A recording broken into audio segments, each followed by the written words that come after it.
My name is Tzvi Lebetkin, the Rabbi from another planet. Please like, share, and subscribe, and ring that little bell. Ring the little bell, so you're notified when new videos drop. And I watched the Tomorrow War last night. It actually worked out quite well because the day before I ended up watching the Tom Cruise movie where he keeps dying, coming back to life. Day After Tomorrow, The Edge of Tomorrow. I live, die, repeat. I can't remember what they called it, but this is actually kind of a nice sister movie to that. That's a much cleverer movie. This is not overly taxing. Okay, this is not overly taxing, and it's gonna get slated. Gonna get absolutely slated by the critics. I imagine it already has been, because it's so deeply anti-woke, then I just gotta wave a flag for it and say we gotta support this movie. It's on Amazon Prime. Come on, we've all got Amazon Prime. Just go watch it. It's free. Okay, you already have it, but it's also pretty darn good. I'll tell you, it's my one sentence review is, it's like one of those cool 80s movies, you know, where they, Schwarzenegger movie, when they did like a one-off. It's not part of the series, at least it was one-off when they made it. Yeah, what about the series? And I just, it's just enjoyable fun. In terms of like being goofy, enjoyable fun, I slightly enjoyed Godzilla versus King Kong more, but that's just the kind of guy I am, baby. That's the way I roll. Fine, I'm going to get the review of it. I'm going to tell you why I did like it. I mean, other than being gloriously anti-woke. I'm going to tell you how it's gloriously anti-woke. If we're getting into it, can you hit the like button? That'd be really good, and you should hit the like, because hopefully you like this, right? Can you hit the like button? Can you hit the share button? Can you hit that subscribe button? I've been trying to crawl up my subscribers one by one. If you can help me out, that is fantastic. That'd be really good. Thank you very much, and I am insanely grateful. If you are subscribed, make sure you're still subscribed. YouTube daily takes a lot of subscribers off me. I don't know why. I guess if they did do that, I would be in. I have like 10,000 subscribers by now. But you know what? Important lesson is be grateful for what you got. In Judaism, as we ask, who is a wealthy person, right? Who is a wealthy person? A wealthy person is defined by somebody who is happy with what they have, because being joyful with whatever they have in life, because that basically is being a wealthy person. So I am very happy for my subscribers, but I like more. I'm happy, but I still want you to hit the subscribe button. Thank you very much. Like, share, subscribe, comment. Let me know what you think. Go see this movie. Let me know what you think. And if you want to be really nice, really super nice, go and check out my Indiegogo right over here. Indiegogo 2, awesome graphic novels. We got biblical, Bible source, Atheist Traces, Rational Rose, 220 pages long, written and drawn by me, and it's fantastic, if I say so myself. And we have the Imperium, a love letter to telefantasy of the 1960s. Imagine James Bond, Doctor Who, Emma Peel, the Black Star from 2001, and a monkey in a spacesuit. A bit of Prisoner, a bit of Thunderbirds thrown in, and then, you just get a bunch of extras. That's the great thing with crowdfunding campaigns. You just get like lots and lots of stuff, right? And we like stuff. Do you like stuff? I like stuff. We all like stuff. So enjoy stuff. Fine, very good. Let's talk about the Forever War. So it stars Chris Pratt. Good piece of casting. It's essentially the reason that I watched this movie. So the basic plot is that I'm sure you've seen the trailer. The basic plot is that this good family man guy is I think it's like Christmas, and he's watching like a sports game. Was it football? And all of a sudden, in the middle of the pitch, this live game, this big wibbly wobbly swirly whirly thing appears. Forgive my adherence to technical accuracy. Big wibbly wobbly swirly thing appears, and out come a bunch of reasonably young people who are soldiers. They're armed, and they say they're fighting a war 30 years in the future, in 2050. And they're losing. They're about to be destroyed, right? It's not looking good. Not looking good at all. And they want to recruit people from the present to go and fight in the future.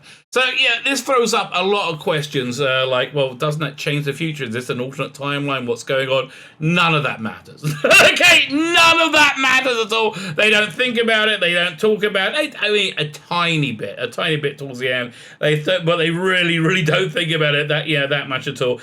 Again, it's just kind of like a fun 80s movie. It's got the same kind of plotting as a video game, as a good video game. Like if this was a video game, I would enjoy playing it because it's got a reasonably good story. So the main character, was it Chris Pratt? It starts off, yeah, he's he's ex-military and he's trying to get some kind of job, but he's not so satisfied with his life. He's a scientist doing something or other, but he's not getting to where he wants in life, right?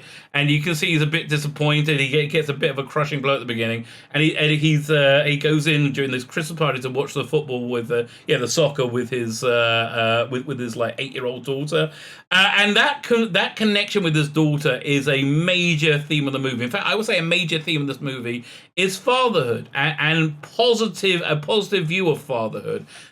Which is something, again, you never, ever see now. I would be surprised if this even got distribution. Okay, but it's really just a very, very positive messaging for fatherhood and American family. And of course, the main character is a white male and he's a good person, right? He's not presented as a villain. He's presented as a very, very good father. So, people are being like drafted to go to the future. Again, don't try and work out why. It doesn't really matter. So it turns out that they can only draft people who and this is okay. This is the only spoiler hopefully it's the only spoiler that I'm going to give. It's a very, very mild one. If you want to miss it, just go forward 30 seconds. Right? They only use people in the future that they only take people to fight in the future that are dead by the time they get there. So everybody going to the future is old people, right? It's older people. So basically, but yeah, another vibe of this movie is boomers saving the day. Boomers coming in and saving the day from their idiot children who have destroyed the world completely. Yeah, I can get behind this message. There's somebody who peripherally uses Twitter. Yes, I can get behind this message. But all this is done in like a very good monster movie, monster/war movie environment. I would say very cleverly. It was directed by was it Chris McKay? Very cleverly, you don't see the monsters until about halfway through, about an hour in. And that really works. That really works to great effect. The monster design, fan-frickin-tastic, right? Absolutely fantastic. It riffs on a lot of things that a lot of people will know about, like they kind of run like. Have you ever seen a dog run? If you've got one of those agile dogs, like runs a lot like my dog, right? So it's very, very fast, very, very fast. Lots of like lizard-like, scary, and completely unbeatable, completely superior to the extent that humanity is being thoroughly wiped out by these things. So this thing goes on for quite a while. We have who else is in it? We have a very, very good extended cast. J.K. Simmons is in it as his estranged father, who has some dodgy ties to something or other. Love J.K. Simmons. J.K. Simmons is always a pleasure to watch him pretty much anything.